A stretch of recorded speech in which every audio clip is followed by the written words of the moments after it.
Hi hello నమస్తే. నేను పద్మ సుసర్ల. ఈరోజు నేను మైక్రోవేవ్లో ఉండ్రాళ్ళు ఎలా చేయొచ్చో మీకు చూపించాలనుకుంటున్నాను. దీని పేరు మా చేతి వంట. ఇప్పటికే ఈ మధ్య అంతా ఫ్రెండ్స్ అందరూ చేయొచ్చు కదా, యూట్యూబ్ ఛానల్ నువ్వు కూడా సరదాగా కుకింగ్ చేయొచ్చు కదా, నీకు ఇంట్రెస్ట్ ఉంటే ఎవరు చూస్తారు, ఎన్నేళ్ళు బట్టి ఆల్రెడీ అందరూ అన్ని పెట్టేశారు. ఇప్పుడు కొత్తగా నేను చేస్తే ఎవరు చూస్తారు అని లాస్ట్ 5-7 ఇయర్స్గా నేను అసలు ఎవరి ఫ్రెండ్స్ చెప్పినా వెళ్ళలేదండి. సడన్గా నాకు రియలైజేషన్ వచ్చింది ఏంటంటే, ప్రతి ఇంటికి వాళ్ళ ఇంటి వంట ఒకటి ఉంటుంది కదా.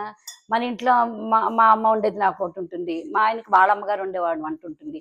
అలా ప్రతి ఇంట్లో వాళ్ళ వంటతో ఒక ప్రత్యేకమైన వంట తప్పకుండా ఉంటుంది, ఒక పదార్థం అయితే.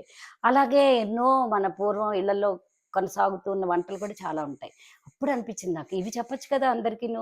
ఇప్పుడు ప్రపంచం అంతా ఉన్న paneer butter masala, fried rice ఎవరికి చెప్పక్కర్లేదు. కానీ ఈ ప్రత్యేకమైన వంటలు చెప్తే అవి కూడా ఎవరైనా చేసుకుని ట్రై చేస్తే బాగుంటుంది కదా అనిపించి అలా రియలైజ్ అయ్యాక నేను మొదలు పెట్టానండి. ఈ మైక్రోవేవ్ ఉండ్రాళ్ళు చాలా తొందరగా చేసుకునే వాళ్ళకి, సమయం సరిపోద్దు అనుకునే వాళ్ళకి, ఇంకో పని చేస్తుండగా ఇవి అయిపోతూ ఉండేలాగా ఉంటాయండి ఇవి. దీనికి కావాల్సిన పదార్థాలు: 1 కప్పు బియ్యం రవ్వ,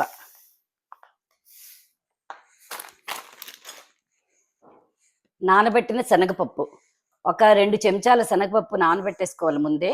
1 గంట నానితే చాలా మంచిది, మెత్తగా అయిపోతుంది. 1 చెంచా జీలకర్ర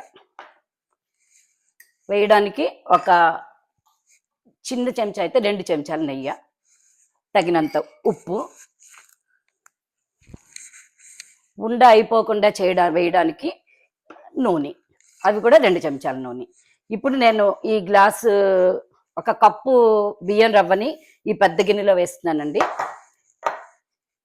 చిన్న కప్పే కదా అని చెప్పి చిన్న గిన్నె వాడితే అది సరిగ్గా అన్ని వైపులా సమానంగా ఉడకదండి, అందుకని పెద్ద గిన్నె తీసుకోవాలి.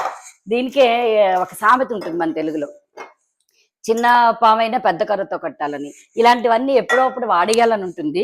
ఇప్పుడు దీనికి ఇది సరైన సమయం ఏమో అనుకుంటున్నాను. మన జాతీయాలు, ఆ మాండలికాల్లో వచ్చే అక్కడ ఆ ప్రాంతంలో వాడే ఆ పదాలు అవన్నీ ఎంత అందంగా ఉంటాయి కదా. 1 కప్పుకి రవ్వకి 1.5 నీళ్లు పోస్తున్నానండి. ఎందుకంటే ఒకేసారి ముందే ఎక్కువ నీళ్లు పోసేస్తే ముద్ద అయిపోతుంది. వేసి ఈ శనగపప్పు ఇందులో వేసాను, జీలకర్ర వేసాను, తగినంత ఉప్పు వేస్తున్నాను. ఉప్పు ఎవరి రుచికి తగినంత వాళ్ళు వేసుకోవచ్చు. ఇప్పుడు ఒక 2 చెంచాల నూనె,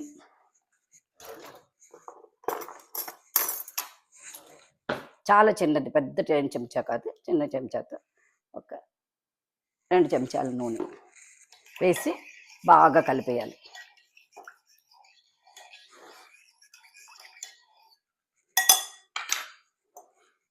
కలిపేసాక దీన్ని ఇప్పుడు మైక్రోవేవ్లో పెట్టాలి.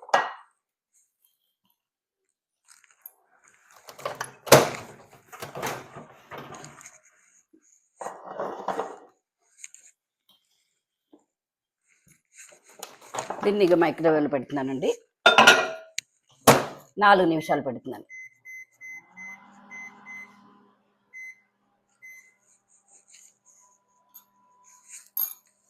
ఆ 4 నిమిషాలు అయిపోయాక అప్పుడు తీసి మళ్ళీ కొంచెం మెత్తగా అయిందా లేదా చూసుకోవాలి. ఈ లోపల ఏదైనా మాట్లాడుకోవాలి కదండి. అందుకని నాకేం గుర్తొచ్చిందంటే, ఇప్పుడు ఆ మైక్రోవేవ్లోంచి ఏదైనా వేడి పదార్థాన్ని తీయాలంటే మనం ఇలాంటి చేతికి వాడుకునే క్లాత్ వాడతాం కదా. ఇవి వాడినప్పుడల్లా నాకేం గుర్తొస్తుందో తెలుసండి, మా చిన్నప్పుడు మా అమ్మమ్మ గారు పెరట్లో, వంటింటి నానుకున్న పెరట్లో పెద్ద అడ్డడి గిన్నె పెట్టి, ఇంత పెద్ద అడ్డడి గిన్నె, ఇప్పుడు భాషలో కేజీ కన్నా కొంచెం ఎక్కువేమో అనుకుంటున్నాను, అంత పెద్ద అడ్డడి గిన్నె, ఇంత ఎత్తడి గిన్నె పెట్టి దాని మీద ఎసరు నీళ్లు పోసి బాగా కట్టెల పొయ్యి మీద పెట్టి నీళ్లు పోసి సలసల ఎసరు మరుగుతూ ఉంటే అంతకు ముందే బియ్యం కడిగేసుకుని ఒక బుట్టలో వాడేసుకునేవారు. అప్పుడు బాగా మరిగిన తర్వాత ఆ బుట్టలోంచి బియ్యం తీసి ఇంత తాటేకు బుట్టలు లాంటివి, అలాంటి బుట్టల్లో వాడేవారు. ఆ బియ్యాన్ని తీసి వేసే ముందు ఒక 3 సార్లు అగ్నిహోత్రుడికి ఇలా 3 సార్లు అగ్నిహోత్రుడికి ఆ బియ్యం వేసి అప్పుడు ఆ బియ్యాన్ని ఎసట్లో పోసేది మా అమ్మమ్మ. అది నాకు భలే సరదాగా అనిపించేది అవన్నీ చూస్తుంటే. దీనికన్నా ఇంకా ఎక్కువ విషయం ఏంటంటే, అది శుభ్రంగా అన్నం ఉడికిపోయిన తర్వాత ఒక మెతుకు తీసి చూసిన తర్వాత ఇటువైపు నుంచి 2 పెంకు ముక్కలు, ఇటువైపు 2 పెంకు ముక్కలు, కుడి చేత్తో 2, ఎడమ చేత్తో 2 పెంకు ముక్కలు పట్టుకుని చాలా అవలీలగా అంత పెద్ద గిన్నెని ఇలా వంపి వార్చేసేవారు గంజి. అవన్నీ చూస్తుంటే ఎప్పుడెప్పుడు ఈ పనులన్నీ చేసేయాలని సరదాగా ఉండేది అప్పట్లో. అప్పుడు అసలు పిల్లలకి పనులు చెప్పేవారు కాదు. మా అమ్మ వాళ్ళనే పనులు చేయించనిచ్చేవారు కాదు. ఇంకా పెద్దవాళ్ళు ఉంటే వీళ్ళందరినీ మడిల్లోకి రాకండి, కూరలు తరిగి ఇవ్వండి, లేకపోతే వీధి గుమ్మాలు తుడవండి, అలాంటి పనులే. మా అమ్మ వాళ్ళకి పెళ్ళయ్యే వరకు వంటలే రావట. ఈ మడి వల్ల వాళ్ళకి అడ్వాంటేజ్ ఉండేది. అదండి ఇవాళ నాకు గుర్తొచ్చిన విషయం. మీకు కూడా తప్పకుండా మీరు చిన్నప్పుడు అమ్మమ్మల ఇళ్లలో, నానమ్మ ఇళ్లలో వాళ్ళు ఏం చేసేవారు, వాళ్ళు ఆ పనులన్నీ మీకు కూడా గుర్తొస్తాయి కదా. కనీసం ఈ ఉండ్రాలు వీడియో చూసినప్పుడైనా మీరు వాటిని గుర్తు చేసుకుంటే సరదాగా అనిపిస్తుంది అని అనిపించింది నాకు. ఇదండి. ఇంకా ఏం చెప్తా, మైక్రోవేవ్లో ఉండ్రాళ్లే కాకుండా ఏమేం చేయొచ్చు అంటే బొబ్బట్లకి పూర్ణం చేయొచ్చు, బూర్లకి పూర్ణం చేయొచ్చు, గట్టిగా ఉన్న బెల్లాన్ని మెత్తగా చేసుకోవచ్చు. ఇలా చింతపండుని కొంచెం నీళ్ళలో నానబెట్టి అందులో పెట్టుకోవచ్చు. ఎన్నో మైక్రోవేవ్ని వాడికి వాడుకున్నంతండి అన్ని ఉన్నాయి దీంట్లో చేసేవి. ఇప్పుడు ఇంకా కొంచెం సమయం ఉంది అదే మైక్రోవేవ్లో అవ్వడానికి. అది అయిన తర్వాత ఒకసారి ఈ ఊళ్ళో మేము పిల్లలందరి చేత వినాయక చవితి పూజ చేయించామండి. మొత్తం అందరు కలిపి ఇక్కడ క్లబ్ హౌస్ బుక్ చేసుకుని అక్కడ పండుగలన్నీ చేసుకుంటాం మేము. అలా చేసుకున్నప్పుడు వినాయక చవితి పూజ చేయించాం పిల్లలందరి చేత. అప్పుడు మా ఫ్రెండ్ శాంతి చెప్పిందన్నమాట, చిన్న చిన్న ఉండ్రాళ్ళు, ఇంత చిన్న చిన్న ఉండ్రాళ్ళు చేసి తీసుకొచ్చింది. ఇన్ని ఉండ్రాళ్ళు చేసి తీసుకొచ్చింది. ఆ ఉండ్రాళ్ళు అన్నిటితోటి వినాయకులకి అభిషేకం చేయించన్నమాట. అసలు ఎంత మందికి ఎన్ని రకాల ఆలోచనలు వస్తున్నాయో, అసలు ఎంత కొత్తగా ఎన్ని రకాలు చేయొచ్చో వింటుంటే భలే ఆశ్చర్యంగా అనిపిస్తుంది కదా. అసలు ఈ వినాయకుడు ఏంటండి బాబు, ఇంత చిన్న ఒక బియ్యం రవ్వతో చేసే ఉండ్రాళ్ళు, పువ్వులు కూడా అక్కర్లేడు పూజకి, కాస్త గరిక పెడితే చాలు సంతోషపడిపోతాడు. మొట్టమొదటి ప్రమథ గణాధిపతి, మొదటి పూజ అందుకునే వినాయకుడు. అందుకే ఈ నా వీడియో వినాయకుడు ఉండ్రాళ్ళతోటే మొదలు పెట్టాలనుకున్నాను. మీ అందరికీ కూడా ఇది తప్పకుండా నచ్చుతుంది అనుకుంటున్నాను. ఇంకా 2 నిమిషాలు ఉంది టైము. ఈ సందర్భంగా ఇంకోటి చెప్పాలనుకుంటున్నాను, తప్పకుండా చెప్పాల్సిందే. నేను ఇది ఏంటంటే, నేను బాలకృష్ణ సినిమాని చూసినప్పుడు మా నాన్నగారు ఎప్పుడో చెప్పారు, శుక్లాంబరధరం విష్ణుం శశివర్ణం చతుర్భుజం మన సంస్కృతి అని ఆయన్ని అప్పుడప్పుడు ఇమిటేట్ చేస్తూ ఉండేదాన్ని. ఇంట్లో కూర్చున్నా సరే, సరదాగా ఫ్రెండ్స్ దగ్గరైనా సరే.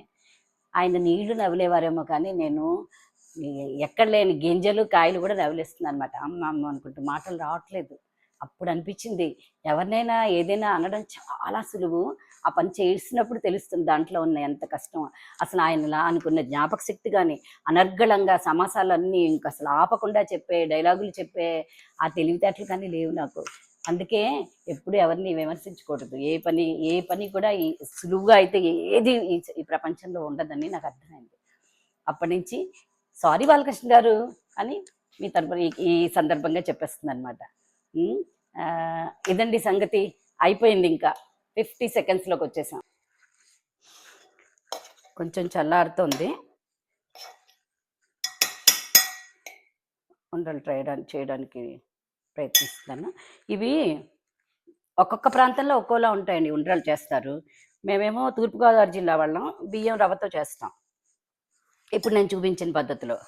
కొంతమంది ఏమో బియ్యం పిండితో కూడా చేస్తారు. లాస్ట్ టైం ఒకళ్ళ ఇంట్లో చూశాను, వాళ్ళు బియ్యం పిండితోటే ఉండ్రాలు చేస్తారు. ఇంకొంతమంది ఏమో ఇలా చేసిన తర్వాత దీన్ని పట్టుకెళ్ళి మళ్ళీ ఆవిరి మీద పెడతారు. ఎన్ని రకాలో, ఎన్ని వంటలో, ఇంటింటికో వంట అండి, ఇంటింటికో వంట నిజంగా. అన్నీ బాగుంటాయి. బట్ చిన్నప్పుడైతే తెలియక మాదే బాగుంది, మా తూర్పుగోదావరి గొప్ప. మా ఫ్రెండ్ మేము విజయనగరం వెళ్ళాము ట్రాన్స్ఫర్ అయ్యి మా నాన్నగారికి. సో అక్కడ వాళ్ళతో చిన్నప్పుడు కాబట్టి బాగా వాదించుకునేవాళ్ళం, మా భాష గొప్పది అని. అన్ని భాషలు గొప్పవే, అన్ని ప్రాంతాలు గొప్పవే, అన్ని రుచులు గొప్పవే. అది మన ఇష్టాలను బట్టి ఉంటుంది, అంతేకాని ఆ పదార్థంలో ఏముండదని అర్థమైందన్నమాట. అదండి సంగతి. ఇగో 4, 5, 6 ఒక 6 ఉండ్రాళ్ళు అయిపోయాయి. మిగతా తర్వాత చేద్దాం. ఈ 6 ఉండ్రాళ్ళని వినాయకుడికి నైవేద్యం పెట్టేసి ఇప్పుడు రుచి చూస్తాం. ఇప్పుడేమో మనం ఈ ఉండ్రాళ్ళు కొత్త ఆవకాయతో చాలా బాగుంటాయి. అసలు కొత్త ఆవకాయతో అన్నీ బాగానే ఉంటాయి. ఉండ్రాళ్ళు అయితే మంచి కాంబినేషన్ ఇది కాకుండా ఇప్పుడు అందరం అన్ని చట్నీలతో మొదలు పెట్టేసాం కదా. కొబ్బరి చట్నీ, పీనట్ చట్నీ, దేనితోటైనా తినచ్చండి. ఈ ఉండ్రాళ్ళని అసలు విషయం చూపించడం మర్చిపోయాను. ఇదేమో మా అత్తయ్య గారు మా అబ్బాయికి ఇచ్చారు వాడు పుట్టినప్పుడు. ఇది నా ఫేవరెట్ బౌల్ అండి. ఇది ఎంత బాగుంటుందో. నేను పూజలకు చేసే ప్రసాదాలన్నీ ఇందులో పెట్టుకుని దేవునికి నైవేద్యం పెడతాను. ఇప్పుడు ఇగో ఈ ఉండ్రాళ్ళు తింటున్నాను.